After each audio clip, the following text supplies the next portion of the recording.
There is widespread disagreement over the turning point of the American Civil War. The idea of a turning point is an event after which most observers would agree that the eventual outcome was inevitable. While the Battle of Gettysburg is the most widely cited, there are several other arguable turning points in the American Civil War. Possibilities are presented here in chronological order.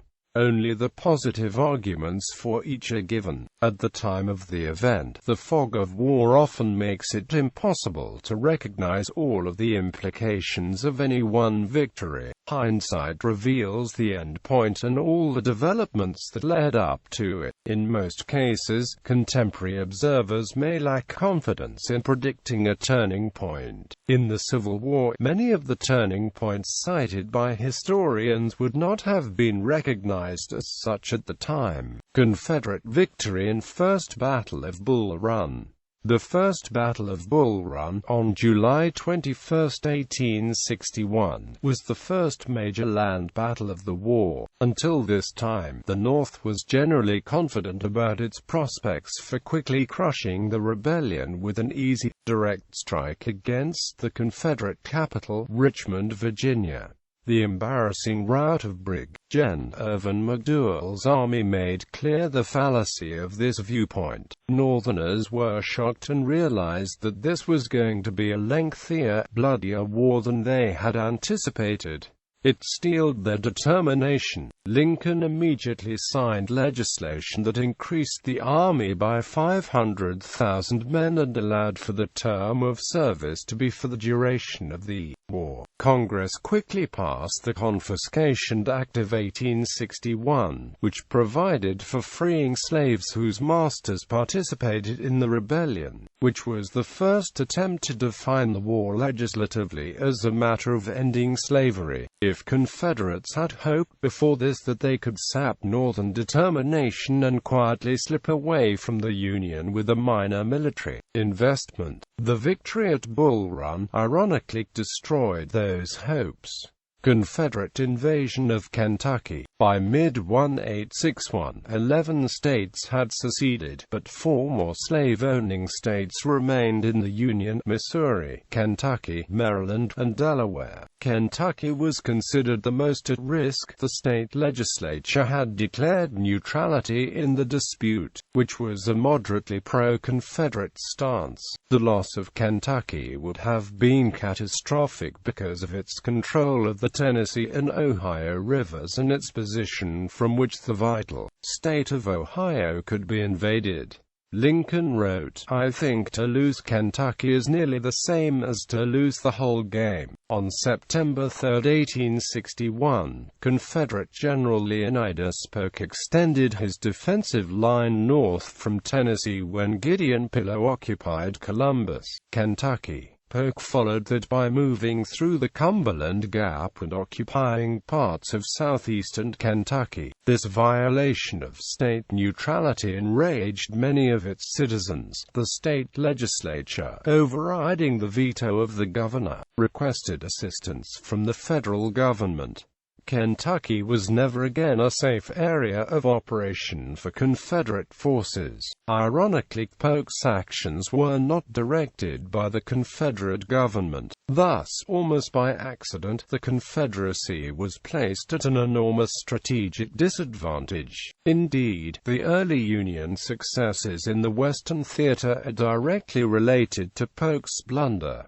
Union capture of Forts Henry and Donelson. The capture of Forts Henry and Donelson, and the Confederate surrender at the latter, were the first significant Union victories and the start of a mostly successful campaign in the Western theater. Ulysses S. Grant completed both actions by February 16, 1862, and by doing so, opened the Tennessee and Cumberland rivers as Union supply lines and avenues of invasion to Tennessee, Mississippi, and eventually Georgia. The loss of control of these rivers was a significant strategic defeat for the Confederacy. This was the start of offensive actions by Grant that, with the sole exception of the Battle of Shiloh, would continue for the rest of the war. Albert Sidney Johnston's death. Albert Sidney Johnston was considered one of the best generals in the Western theater. By 1862, he commanded all Confederate forces between the Cumberland Gap and Arkansas. Before the battles of Fort Henry and Fort Donelson, Johnston had advocated improving the fort's structures as well as deploying additional troops and arms to more adequately defend them. The Confederate government failed to meet these recommendations.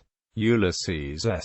Grant captured the forts in February 1862 and launched a full-scale invasion of Tennessee. The fall of these forts was inaccurately blamed on Johnston. He was not ready to give up yet. In March 1862, Johnston organized the Army of Mississippi with P.G.T. Beauregard. He launched his attack at the Battle of Shiloh in April 1862.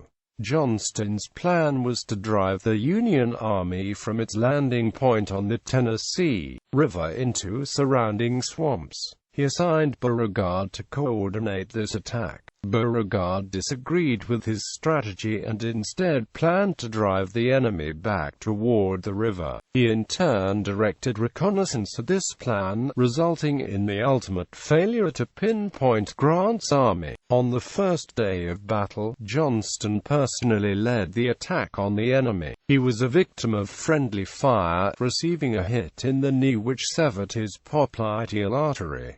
Johnston died within an hour. His death resulted in critical command changes to less talented generals who failed to repair the virtually doomed Western theater. Union capture of New Orleans. Early in the war, Confederate strategists believed the primary threat to New Orleans would come from the north, and made their defensive preparations accordingly. As forces under Grant made gains in the Western theater, much of the military equipment and manpower in the city's vicinity was sent upriver in an attempt to stem the victorious Union tide. When Flag Officer David Farragut was able to force the Union Navy's West Gulf blockading squadron past the Confederacy's only 2 forts below the city in the Battle of Forts Jackson and St. Philip, New Orleans had no means to oppose capture. Thus the port, by far the largest Confederate city, fell undamaged into the hands of the Union, tightening its grip on the Mississippi River and fulfilling a key element of the Anaconda Plan for the South's defeat. Although the occupation under Marge Gen. Benjamin Butler was detested, he was astute enough to build a base of political support among the poorer classes and create an extensive intelligence and counter-espionage capability, nullifying the threat of insurrection.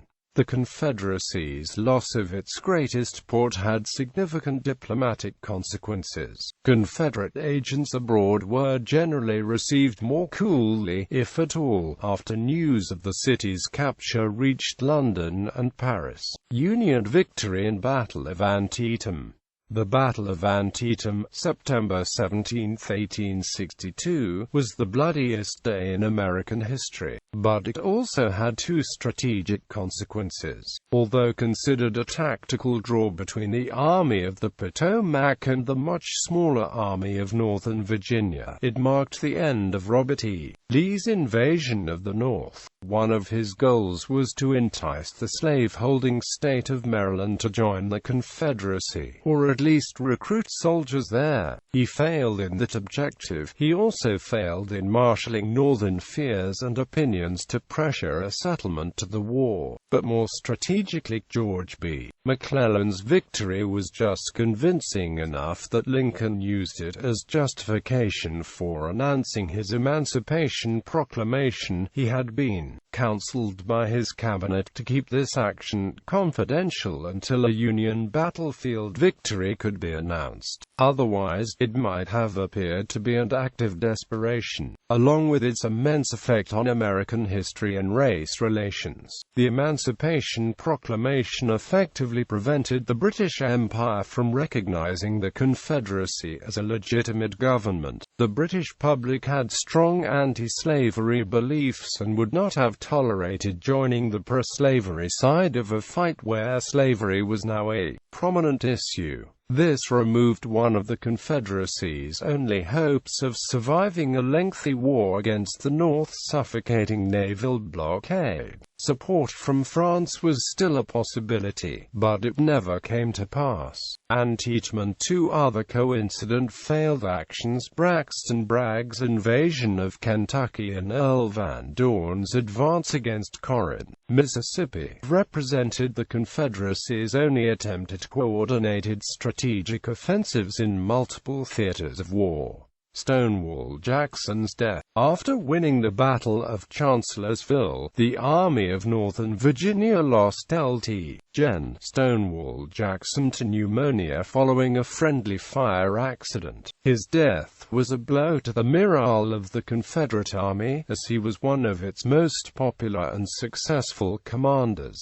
2 months later, Robert E. Lee had no general with Jackson's audacity available at the Battle of Gettysburg. Many historians argue that Jackson could have succeeded in seizing key battlefield positions that his replacements were unable or unwilling to take. Lee himself shared this belief and is said to have told his subordinate generals on different occasions that they should have acted like Jackson would have. Union capture of Vicksburg and victory in Battle of Gettysburg. On July 4, 1863, the most important Confederate stronghold on the Mississippi River, Vicksburg, Mississippi, surrendered to General Ulysses S. Grant. The previous day, March, Gen. George Meade had decisively defeated Robert E. Lee at Gettysburg. These twin events are the most often cited as the ultimate turning points of the entire war. The loss of Vicksburg split the Confederacy, denying its control of the Mississippi River and preventing supplies from Texas and Arkansas that could sustain the war effort from passing east. As President Abraham Lincoln had stated, "See what a lot of land these fellows hold, of which Vicksburg is the key. The war can never be brought to a close until that key is in our pocket.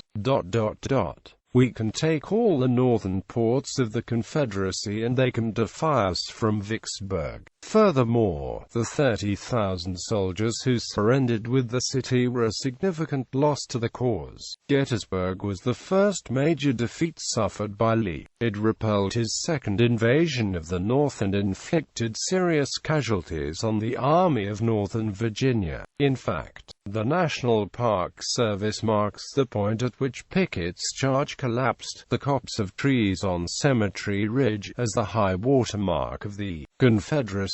From this point onward, Lee attempted no more strategic offensives, although 2 more years of fighting and a new, aggressive general was required. The Army of the Potomac had the initiative, and the eventual end at Appomattox Courthouse seems inevitable in hindsight. While Gettysburg was seen by military and civilian observers at the time as a great battle, those in the North had little idea that 2 more bloody years would be required to finish the war. Lincoln was distraught at Meade's failure to intercept Lee's retreat, believing that to have done so would have ended the conflict. Southerners' morale was seriously affected by the twin setbacks, as they perceived that the coil was tightening around us. Some economic historians have pointed to the fact that after the loss at Gettysburg and Vicksburg, the market for Confederate war bonds dropped precipitously. European investors gave the Confederacy approximately a 42% chance of victory prior to the Battle of Gettysburg. Vicksburg. News of the severity of the 2 rebel defeats led to a sell-off in Confederate bonds. By the end of 1863, the probability of a Southern victory fell to about 15%. Union victory in the Chattanooga campaign. Military historian J.F.C. Fuller contended that Grant's defeat of Braxton Bragg's army at Chattanooga was the turning point of the war because it reduced the Confederacy to the Atlantic coast and opened the way for William T. Sherman's Atlanta campaign and march to the sea. Grant's appointment as Union General-in-Chief. Following the victory at Chattanooga, Grant was appointed General-in-Chief of all Union armies on March 12, 1864. Leaving Sherman in command of forces in the Western Theater, he moved his headquarters east to Virginia. Previous Union commanders in the critical Eastern Theater had not mounted effective campaigns or effective pursuits of Confederate forces after gaining rare victories. Grant devised a coordinated strategy that would strike at the Confederacy from multiple directions: